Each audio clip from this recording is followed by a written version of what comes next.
പകുതി വില തട്ടിപ്പ് കേസിൽ പ്രതി അനന്തു കൃഷ്ണന്റെ കസ്റ്റഡി കാലാവധി ഇന്ന് അവസാനിക്കും. അനന്തുവിനെ ഇന്ന് മൂവാറ്റുപുഴ കോടതിയിൽ ഹാജരാക്കും. എറണാകുളം ജില്ലയിലെ MLA 7 ലക്ഷം രൂപ കൈപ്പറ്റിയിട്ടുണ്ടെന്ന് അനന്തു മൊഴി നൽകി. വിവരങ്ങളുമായി ഇപ്പോൾ രേണുക രാജേന്ദ്രൻ ചേരുന്നുണ്ട്. രേണുക, കഴിഞ്ഞ ദിവസമാണ് അനന്തുവിനെ വിവിധ സ്ഥലങ്ങളിൽ എത്തിച്ച് തെളിവെടുപ്പൊക്കെ നടത്തിയത്.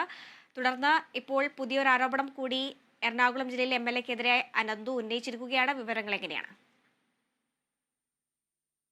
നിലവിൽ എറണാകുളം ജില്ലയിലെ ഒരു MLAക്കെതിരെ ഇങ്ങനെ അനന്തു മൊഴി നൽകിയെന്നൊരു ആരോപണം കൂടി ഉയരുന്നുണ്ട്. ഏറ്റവും എടുത്തു പറയേണ്ട ഒരു സംഭവം ഇതിൽ നോക്കുകയാണെങ്കിൽ പല മൊഴികളും അനന്തു ഈ തട്ടിപ്പ് കേസിൽ പാതിവില തട്ടിപ്പ് കേസിലെതിരെ നടത്തിയിട്ടുണ്ടെങ്കിലും പോലീസ് വ്യക്തമായ രീതിയിൽ ഈ മുൻനിര രാഷ്ട്രീയ പ്രവർത്തകരുടെ പേര് വെളിപ്പെടുത്തുന്നില്ല. ഇന്നലെ തന്നെ അനന്തു ഒരു സൂചന നൽകിയിട്ടുണ്ടായിരുന്നു, രാഷ്ട്രീയ പ്രവർത്തകരുമായി എനിക്കൊരു ഇടപാടുണ്ടെന്ന്. ഇതൊരു അവർക്ക് കൊടുക്കുന്ന ഒരു വാർണിംഗ് ആയിട്ടാണ് എല്ലാവരും കരുതപ്പെടുന്നത്. ഏറ്റവും അല്ലെങ്കിൽ എന്നെ ഒന്ന് രക്ഷിക്കണം എന്നൊരു രീതിയിലേക്ക് തന്നെയാണ് അനന്തുവിന്റെ പല നീക്കങ്ങളും പോകുന്നത്. അല്ലെങ്കിൽ പിടിക്കപ്പെടും, അല്ലെങ്കിൽ ഇതിൽ ഒരു പിടി വീടുമെന്നുള്ള രീതിയിൽ തന്നെയാണ് അനന്തുവിന്റെ കൂടുതൽ നീക്കങ്ങൾ. എന്തായാലും ഇന്നലെ തന്നെ തെളിവെടുപ്പെല്ലാം അവസാനിച്ചിട്ടുണ്ട്. ഇന്ന് ഉച്ചയ്ക്ക് 2 മണിയോടുകൂടി തന്നെ മൂവാറ്റുപുഴ കോടതിയിൽ അനന്തുവിനെ ഹാജരാക്കുന്നതാണ്. കസ്റ്റഡിയിലെടുത്ത് ചോദ്യം ചെയ്യുന്നുണ്ടായിരുന്നു. എന്തുകൊണ്ട് ഇതിലേക്ക് ക്രൈംബ്രാഞ്ചിന്റെ ഒരു ശക്തമായ അന്വേഷണം വരുന്നില്ലെന്നൊരു ചോദ്യം കൂടി ഉയരുന്നുണ്ടായിരുന്നു. നിലവിൽ ഈ ഒരു കോടതിയിൽ ഹാജരാക്കിയതിനു ശേഷം ചിലപ്പോൾ ക്രൈംബ്രാഞ്ചിലേക്ക് ഈ ഒരു കേസ് അന്വേഷണം നീങ്ങാനും സാധ്യതകളുണ്ട്. നിലവിൽ മാത്യു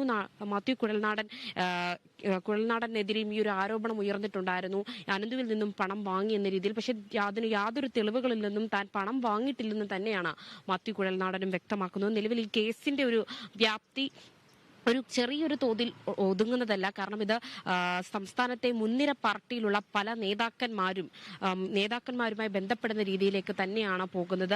ഒരുപക്ഷെ ഇന്ന് കോടതിയിൽ ഹാജരാക്കുന്നതിന് മുമ്പ് ഇനി വീണ്ടും ഒരു മൊഴി അല്ലെങ്കിൽ വീണ്ടും മാധ്യമങ്ങളോട് എന്ത് രീതിയിലുള്ള ഒരു പ്രതികരണമാണ് അനന്തുവിൽ നിന്നും ലഭിക്കാൻ പോകുന്നതെന്ന് അറിയില്ല. കാരണം ഇനി മറ്റുള്ളവരെ കൊടുക്കുന്ന രീതിയിൽ അല്ലെങ്കിൽ തന്റെ കയ്യിൽ നിന്നും പണം വാങ്ങിയ പലരെയും എറിഞ്ഞു കൊടുക്കുന്ന ഒരു രീതി ഉറപ്പായും ഉണ്ടാകും തന്നെയാണ് കരുതുന്നത്. കാരണം പലരെയും ഒരു പെടുത്തുന്ന രീതിയിൽ അല്ലെങ്കിൽ താൻ പണം ഇടപാട് നടത്തിയിട്ടുണ്ടെന്നൊരു വ്യക്തമായ കാര്യം അല്ലെങ്കിൽ അതിന്റെ ഡിജിറ്റൽ രേഖകൾ അടക്കം പോലീസിന് കൈമാറിയിട്ടുണ്ടെന്ന് ആനന്ദ് മൊഴിയെടുപ്പിൽ പറയുന്നുണ്ട്. അപ്പൊ കൃത്യവും വ്യക്തവുമായ പല കാര്യങ്ങൾ ഈ ഒരു സംഭവത്തിൽ ഉണ്ടായിട്ടുണ്ട്.